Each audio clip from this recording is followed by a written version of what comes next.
To everyone welcome to LTX classes. మనం anthropology 2023 mains optional anthropology పేపర్లో ఈ year వచ్చిన క్వశ్చన్స్ని ఒక్కొక్కటి డీటెయిల్గా డిస్కస్ చేద్దాం. క్లియర్? సో క్లాస్ డిస్కస్ చేస్తుంది this is Srinivas. 1 by 1 question important వన్నీ కూడా డీటెయిల్గా చూద్దాము. ఒకసారి చూడండి అమ్మా. అంతకుముందు ఒకసారి చూడండి, ఆంథ్రపాలజీ ఆప్షనల్ కొత్త బ్యాచెస్ అనేవి స్టార్ట్ అవుతున్నాయి 1 అక్టోబర్ నుంచి. 1 అక్టోబర్ నుంచి కొత్త బ్యాచెస్ అనేవి స్టార్ట్ అవుతున్నాయి. సో ఇంట్రెస్టింగ్ క్యాండిడేట్స్ మీరు ఇమీడియట్లీ మీరు జాయిన్ అవ్వగలరు. అయితే 1 year వ్యాలిడిటీ 15,000 రూపీస్కి మనం లాంచ్ చేయడం జరుగుతుంది. And 2 years validity 20,000 and life time validity కావాలంటే 25,000కి ఇవ్వడం జరుగుతుంది. అయితే the important and good thing ఏంటి అంటే with short notes, clear, exact notes అనేది ఇస్తాను. సో దట్ ఈవెన్ మీరు ఈ ఇయర్ నా ఆంథ్రపాలజీ అనాలిసిస్ పేపర్ అనాలిసిస్ కూడా చూడొచ్చు. అండ్ ఎన్ని క్వశ్చన్స్ మన క్లాస్ నోట్స్ నుంచి వచ్చాయో కూడా మీకు క్లియర్గా తెలుస్తుంది. క్లియర్? రైట్. అండ్ ఇంకే డౌట్స్ ఉన్నా మీరు ఈ నెంబర్కి కాల్ చేయగలరు 7893899553. Clear? This is Srinivas. Right. So 10 marks question మనకు ఒకటి వచ్చింది, జీన్ ఎక్స్ప్రెషన్ అని. క్లియర్? రైట్. అయితే ఆంథ్రపాలజీలో ఫిజికల్ ఆంథ్రపాలజీ అనేది ఉంటుంది. ఈ ఫిజికల్ ఆంథ్రపాలజీ అనేది చాలా వరకు టిపికల్గా ఫీల్ అవుతారు. అయితే మన వరకు మనం 100% ఫిజికల్ ఆంథ్రో క్వశ్చన్స్ అన్నీ కూడా మన క్లాస్ నోట్స్ నుంచి ఎగ్జాక్ట్గా రావడం అనేది జరిగింది. మీకు క్లాసెస్ అనేవి గ్రౌండ్ లెవెల్ నుంచి ఎగ్జామినేషన్కి ఎంతవరకు అడ్వాన్స్డ్ లెవెల్ వరకు కావాలో అంతవరకు మనం డిస్కస్ చేయడం అనేది జరుగుతుంది. రైట్. ఫస్ట్ ఆఫ్ ఆల్ అయితే జీన్ ఎక్స్ప్రెషన్ అంటే ఏంటి, ఇక్కడ మీరు ఒక్కసారి అర్థం చేసుకోండి. ఎక్స్ప్రెషన్ అంటే ఏంటి, ఎక్స్ప్రెషన్ అంటే అది ఏ విధంగా బయటకు కనిపిస్తుంది అని, ఏ విధంగా బయటకు కనిపిస్తుంది అనేదాన్ని మనం ఎక్స్ప్రెషన్ అని అంటాం. మరి జీన్ ఎక్స్ప్రెషన్ అంటే ఏంటి, జీన్స్ ఏ విధంగా ఎక్స్ప్రెస్ అవుతున్నాయి, అవి ఎక్స్ప్రెస్ అవ్వడం వలన బయటికి ఏ విధంగా కనిపిస్తుంది అనేది మీకు తెలియాలన్నమాట. First of all there are 2 things. ఒకటి జీనోటైప్ అని అంటాము, మరొకటి ఫీనోటైప్ అని అంటాం. జీనోటైప్ అంటే ఏంటి, జెనెటిక్ స్ట్రక్చర్ బట్టి ఎట్లా ఉందో విత్ ఇన్ ది బాడీ చూస్తే దాన్ని జీనోటైప్ అని అంటాం. మరి ఫీనోటైప్ అంటే ఏంటి, ఫీనోటైప్ అంటే అవుట్వర్డ్ అపియరెన్స్ని చూస్తే దాన్ని ఫీనోటైప్ అని అంటాము. ఏమంటాము? అవుట్వర్డ్ అపియరెన్స్, బయటకు కనిపించడానికి ఎలా ఉందో చూసి దాన్ని బట్టి ఆ అపియరెన్స్ అనేది మాట్లాడితే దాన్ని ఫీనోటైప్ అని అంటాము. విత్ ఇన్ ది బాడీలో ఉంటే దాన్ని జీనోటైప్ అని అనడం జరుగుతుందన్నమాట.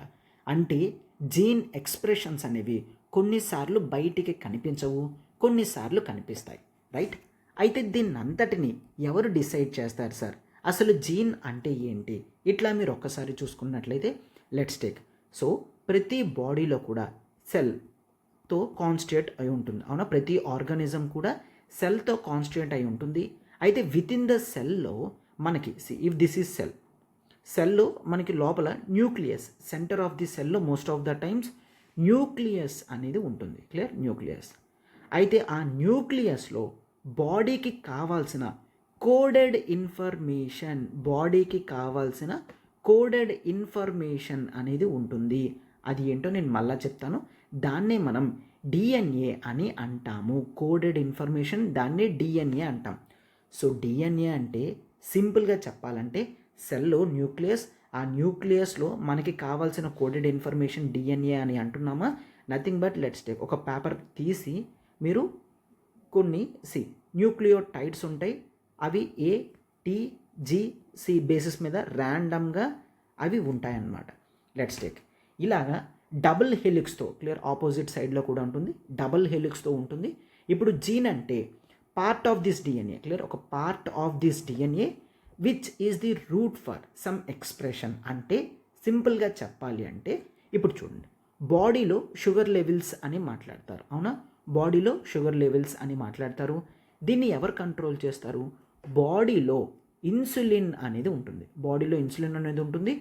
ఈ ఇన్సులిన్ ఈ ఎక్స్ప్రెషన్ని కంట్రోల్ చేస్తున్నాను, అంటే ఈ ఇన్సులిన్ బాడీలో షుగర్ లెవెల్స్ని కంట్రోల్ చేస్తుంది.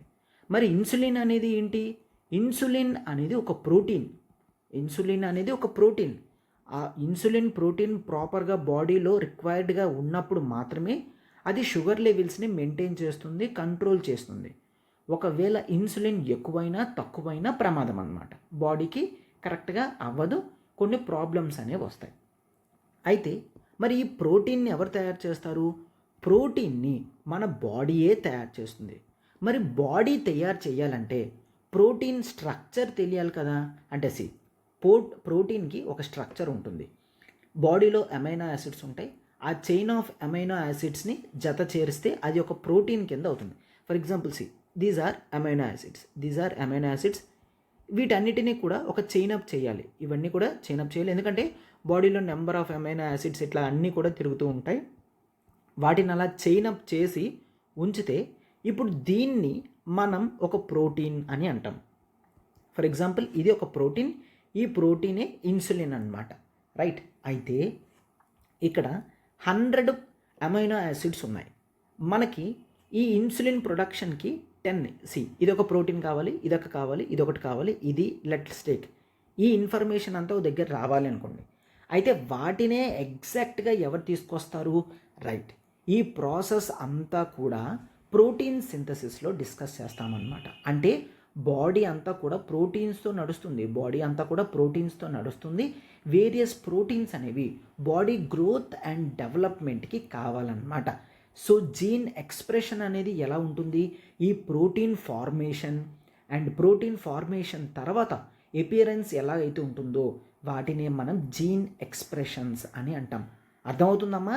సింప్లీ ఇప్పుడు నేనేం చెప్పాలనుకుంటున్నానంటే ప్రతి ఆర్గానిజం కూడా సెల్స్తో మేడ్ అయి ఉంటుంది. విత్ ఇన్ ద సెల్లో న్యూక్లియస్ ఉంటుంది. న్యూక్లియస్లో కోడెడ్ ఇన్ఫర్మేషన్. ఆ కోడెడ్ ఇన్ఫర్మేషన్ ఇది దేనికి? ఈ ఇన్ఫర్మేషన్ ఉంటేనే ఇన్సులిన్ ప్రొడక్షన్ అనేది జరుగుతుంది. అయితే ఈ ఇన్ఫర్మేషన్ని తీసుకొని ఈ ఇన్సులిన్ ప్రోటీన్ని తయారు చేయడం అనేది జరుగుతుంది.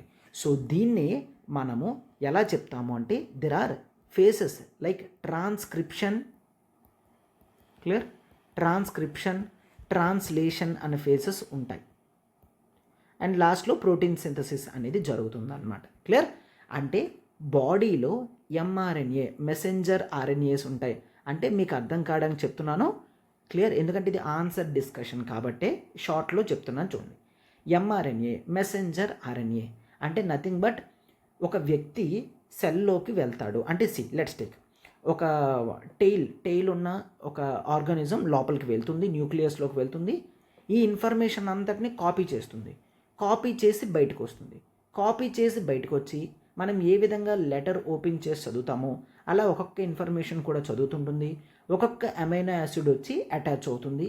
అలా అమైనో యాసిడ్స్ అన్నీ అటాచ్ అయిన తర్వాత ప్రోటీన్ ఫార్మ్ అవుతుంది అనమాట. అర్థమైందమ్మా? సో ఈ విధంగా మనకి ప్రోటీన్ సింథసిస్ అనేది జరుగుతుంది. క్లియర్? సో జీన్ ఎక్స్ప్రెషన్కి ఈ ప్రోటీన్ సింథసిస్ అనేది చాలా ఇంపార్టెంట్. అంటే ఒక జీన్ ఎప్పుడు ఎక్స్ప్రెస్ అవుతుంది? ఆ జీన్ ఎక్స్ప్రెషన్ ఎలా కనిపిస్తుంది? ప్రోటీన్ ఫార్మేషన్తో. సో ఆ వ్యక్తి కరెక్ట్గా బాడీకి ఇన్సులిన్ ప్రొడక్షన్ జరుగుతుంది.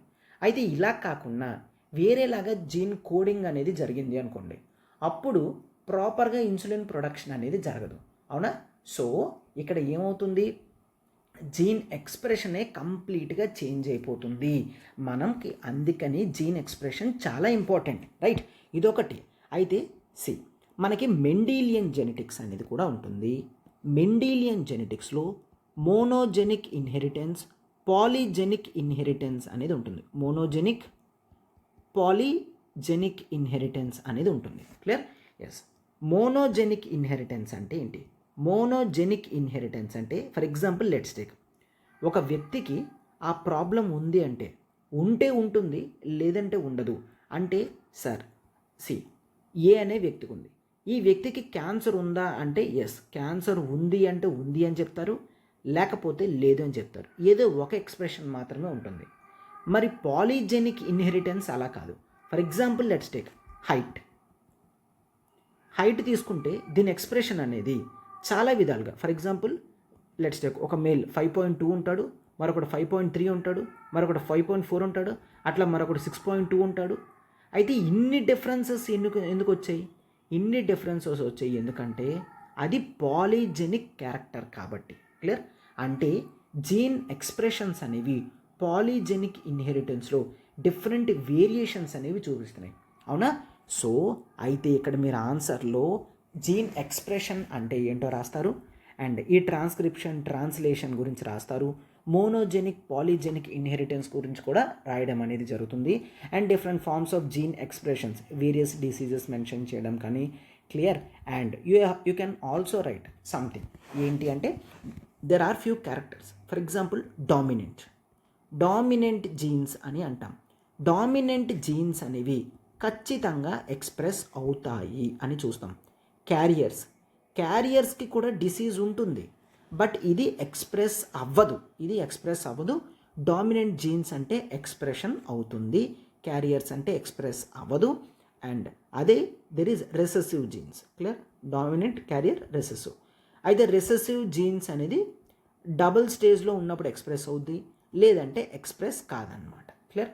సో ఈ విధంగా వీటి గురించి కూడా రాసి మీరు లాస్ట్లో కన్క్లూషన్ అనేది ఇచ్చినట్లయితే 10 మార్క్స్ 150 వర్డ్స్ మీరు హ్యాపీగా గెయిన్ చేయగలరు. అర్థమైంది కదమ్మా. ఇన్ షార్ట్లో మనకి 150 వర్డ్స్ వరకు ఎలా రాయాలో ఆ ఇంపార్టెంట్ అన్నీ కూడా చెప్పడం జరిగింది. ఇంట్రడక్షన్ రాస్తారు, జీన్ ఎక్స్ప్రెషన్ అంటే డెఫినేషన్ రాస్తారు. క్లియర్. తర్వాత ఈ జీన్ ఎక్స్ప్రెషన్ ఎలా జరుగుతుందో మీరు రాస్తారు.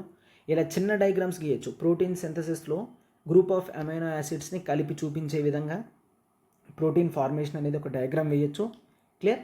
అండ్ ఆ తర్వాత మోనోజెనిక్ పాలిజెనిక్ ఇన్హెరిటెన్సెస్ గురించి రాస్తారు.